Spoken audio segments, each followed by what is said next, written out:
मुसीबत आने पर कुछ लोग टूट जाते हैं, वही कुछ लोग मुसीबत आने पर उसका रिकॉर्ड ही तोड़ देते हैं। इस बात को सच करके दिखाया है जब घर पर, गाड़ियों पर, गाड़ियां, रिपोर्टर्स, टीवी मीडिया वाले, टीवी एंकर सभी लोग घर पर आने लगते हैं। डीओ, एसएसपी, डीएम, कोतवाल, जिला कोतवाल सभी जब घर पर आने लगते हैं और उनके आते समय वो लोगों से पूछताछ आते हैं, लेकिन तभी राजेश तिवारी को यह खबर मिलती है कि उनके घर पर बड़े बड़े अधिकारी हैं, डीएम, एसएसपी सभी लोग आ रहे हैं। तो वो घबरा जाते हैं। उनके आने पर वो राजेश तिवारी कहते हैं, सर मुझे माफ कर देना अगर मुझसे कोई गलती हो गई हो, मैं बहुत ही गरीब इंसान हूँ, मुझे 2 वक्त का खाना भी बेहद मुश्किलों से मिला करता है। लेकिन वो इस बात को सुनकर के कहते हैं, सर आपको हमारे सामने झुकने की कोई जरूरत नहीं है, ना हाथ जोड़ने की कोई जरूरत है। आपके बेटे ने ऐसा काम किया है जो बल्कि हम ही नहीं आपको सैल्यूट करेंगे, बल्कि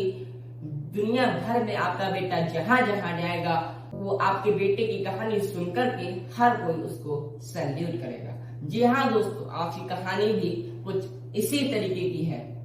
आदाब, नमस्कार, मैं मोहम्मद सुल्तान अहमद सैफी। दोस्तों, मैं फिर से आप लोगों के लिए एक संघर्ष भरी यूपीएससी टॉपर कहानी लेकर के आया हूँ, जिसको आप सुनकर के हैरान हो जाएंगे कि अगर कुछ करना हो, कुछ ठानना हो तो उसके लिए 3 उंगलियां ही काफी होती है।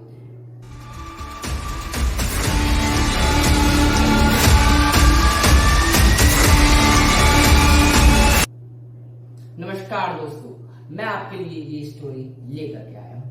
दोस्तों, दरअसल उत्तर प्रदेश में एक जिला लगता है मैनपुर में राजेश तिवारी जी और उनका पूरा परिवार रहता है। उनकी वाइफ, उनके 2 बेटे हैं और एक बेटी है।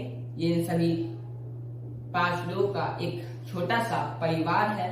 राजेश तिवारी जी सिलाई का काम करते हैं, लोगों के कपड़े सिला करते हैं। वो एक दर्जी हैं। उनके बेटा है एक राजेश सूरज तिवारी और दूसरे बेटे का नाम पता नहीं चला है, और उनकी वाइफ का नाम पता चला है आशा तिवारी जी, लेकिन उनकी बेटी का नाम नहीं पता चला है। दोस्तों, घर की तंगी बहुत ही ज्यादा थी, घर की आर्थिक स्थिति ठीक नहीं थी, घर में काफी ज्यादा गरीबी थी, खाने के लारे पड़ रहे थे, 2 वक्त का खाना भी मुश्किलों से मिला करता था। लेकिन सूरज तिवारी जो उनके सबसे छोटे बेटे हैं, सूरज तिवारी जी, वो उनकी 12th की पूरी पढ़ाई हो चुकी थी, इसीलिए उन्होंने अपने घर की तंगी आर्थिक स्थिति देख करके उन्होंने नौकरी करने का सोचा। इसलिए वो मुंबई में नौकरी करने चले गए। 1 महीने बाद लगातार कड़ी मेहनत के बाद नौकरी करी, जैसे तैसे करके उनको उनकी पहली सैलरी मिली। इसलिए वो काफी ज्यादा खुश थे और सोच रहे थे कि आज मैं इतने दिनों बाद अपने घर पर जा रहा हूँ, अपने माता पिता भाई बहन से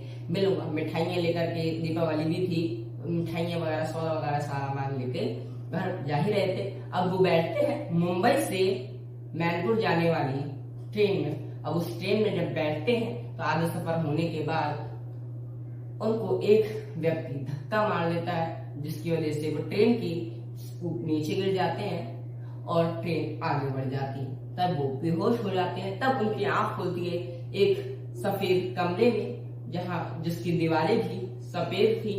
तभी वो जिस बेड की चादर पर लेटे थे वो भी सफेद ही थी। तभी एक सफेद कोट में एक आदमी आता है और कहता है, हेलो सर, आप कैसे हैं? मैं आपका डॉक्टर हूँ, हमें आप माफ करना कि हमने आपकी लेफ्ट हाथ की 2 उंगलियां काट दी, यानी कि जो उल्टा हाथ था ना, जो उसकी ये दोनों उंगलियां काट दी थी और ये 3 उंगलियां बची थी। ये 3 उंगलियां बची थी और 2 उंगलियां काट दी गई। तब काफी समय तक ये बातें होती रहती हैं। फिर डॉक्टर चला जाता है। तभी कुछ समय के बाद एक डॉक्टर और आता है और कहता है, सर गुड इवनिंग, आप कैसे हैं? आप ठीक तो है ना? हमें आपके हाथ की पट्टी करनी है, हमें आप माफ कर देना। अगर हम आपके हाथ नहीं काटते तो आप शायद बच नहीं पाते। सूरज तिवारी जी कहते हैं, सर कोई बात नहीं, आपने मेरी जान बचा ली, इसलिए आपका बहुत बहुत धन्यवाद। लेकिन तब वो डॉक्टर सूरज तिवारी जी को काफी वीडियो दिखाते हैं, मोटिवेट करते हैं, उन्हें सिखाते हैं कि आपकी तरह ही न जाने कितने लोग ऐसे हैं जो इस तरीके से जी रहे हैं, लेकिन फिर भी आपका एक हाथ तो सही सलामत है,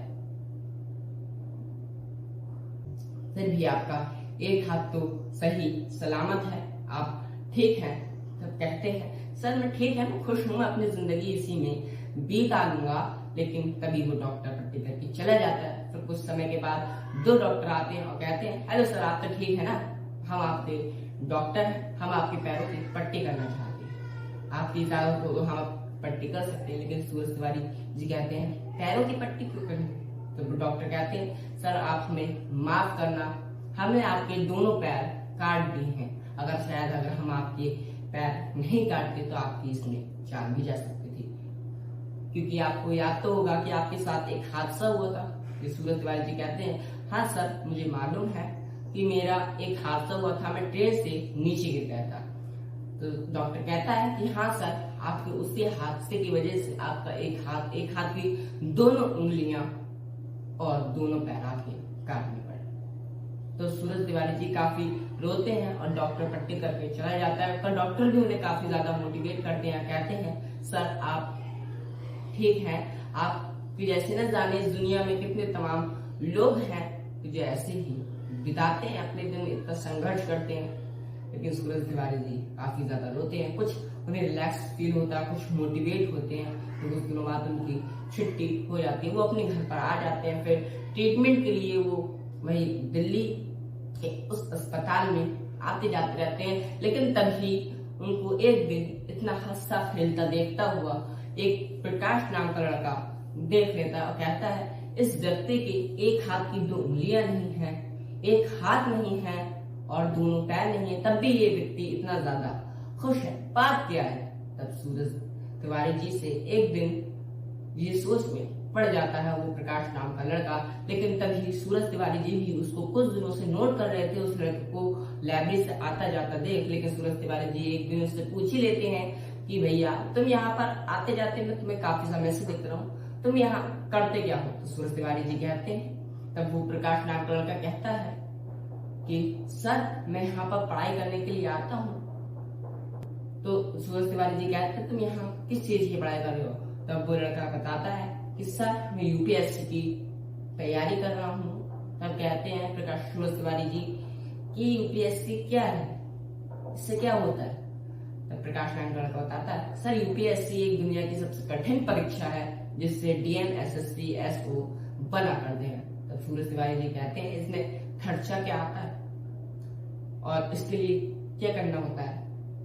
तब वो लड़का बताता है कि दिल्ली में एक जेएनयू है जिसमें पढ़ता हूँ, ये आपके सामने जो जेएनयू है ये, इसमें आपको एक परीक्षा देनी होगी जो आपका सारा खर्चा, अगर उस परीक्षा में आप पास हो जाते हो आपका सारा खर्चा जेएनयू उठाएगा और आप अगर उस परीक्षा में पास होते हैं तो प्रकाश तिवारी जी ये तैयारी करना शुरू कर देते हैं। और लड़का साथ में यही बताता है कि सर आप व्हील चेयर चलाते हो, मैं आपको एक व्हील चेयर के बारे में बताता हूँ जो आप अपनी 3 उंगलियों से चला सकते हैं, आपको किसी का धक्का लगाने की जरूरत नहीं है। सूरज तिवारी जी सोचते हैं कि हाँ मुझे तो सब धक्का लगाते हैं तभी मैं यहाँ से वहां जा पाता हूँ, लेकिन ये व्हील चेयर मिल जाएगी तो मैं खुद ही अकेले कहीं आ जा सकता हूँ। सूरज तिवारी जी कहते हैं हाँ तो मुझे व्हील चेयर ला दो। वो लड़का उन्हें व्हील चेयर ला के वो दे देता है, ऑटो व्हील चेयर। तब वो उस पर बैठ करके घूमा फिरा करते थे और अपनी यूपीएससी की तैयारी करना उन्होंने शुरू कर दिया। पहले तो उन्होंने उस जेएनयू में परीक्षा दी, लेकिन उस परीक्षा में वो फेल हो जाते। लेकिन उनकी किस्मत भी न जाने कितनी अच्छी थी कि 3 महीने बाद फिर से उस जेएनयू में पेपर्स एग्जाम होने लगे। तब उनको खबर मिलती है, वो भी वहां पर जाकर के एग्जाम देते हैं। उस बार वो सफल हो जाते हैं, उस बार उनको ये ऑप्शन मिल जाता है और वो जेएनयू के लिए सेलेक्ट हो जाते हैं। और जब वो जेएनयू में सेलेक्ट हो जाते हैं तो वो दिल लगाकर जी जान तोड़ करके अपनी दिल लगा करके मेहनत करते हैं और परीक्षा में समय आता है मेंस, प्रीलिम्स और इंटरव्यू में वो सफल हो जाते हैं। लेकिन इंटरव्यू में उनसे पूछा जाता है कि सूरज तिवारी तुम यहाँ पर तुम्हारी 3 उंगलियां हैं कि तुम सबको संभाल तो लोगे? तो सूरज तिवारी जी कहते हैं सर मुझे किसी की जरूरत नहीं होती, मैं अपनी इन 3 उंगलियों से कुछ भी कर सकता हूँ। सूरज तिवारी जी ये कहते हैं तो लोग उन्हें उसके लिए आईएएस बनने के लिए सेलेक्ट कर दिए जाते हैं और सेलेक्ट होने के बाद उनको ट्रेनिंग के लिए लबासना भेज दिया जाता है। तब उनके घर पर गाड़ियों पर गाड़ियां रिपोर्टर्स, टीवी एंकर सभी आने लगते हैं। लेकिन ये देखकर के उनके पिताजी काफी ज्यादा सहम जाते हैं, डर जाते हैं। लेकिन उनके पिता उन सभी के सामने हाथ जोड़ने लगते हैं, कहते हैं सर क्या हुआ, मुझसे कोई गलती हो गई हो तो माफ करना। लेकिन डीएम, एसएसपी, सभी कोतवाल, सभी लोग उन्हें सैल्यूट करने लगते हैं। और इस बंदे के लिए बल्कि सैल्यूट ही नहीं, क्या क्या किया जाए वो भी इसके लिए कब होगा, जो अपनी 3 उंगलियों से इतना कुछ कर सकता है कि आईएएस बनने के लिए 3 उंगलियां ही काफी हैं। जी हाँ दोस्तों, ये वाकई में एक संघर्ष भरी कहानी है, जो जिसके पिता एक टेलर थे और वो भी आईएएस बना, और बल्कि उन्हें आईएएस बनने के लिए सेलेक्ट भी हो गया इतनी कड़ी मशक्कत करने के बाद। पहली बार तो वो यूपीएससी में फेल हो गए थे, लेकिन दूसरी बार सेलेक्ट हो गए थे। दोस्तों, आप लोगों को ये वीडियो देखने के लिए बहुत बहुत धन्यवाद।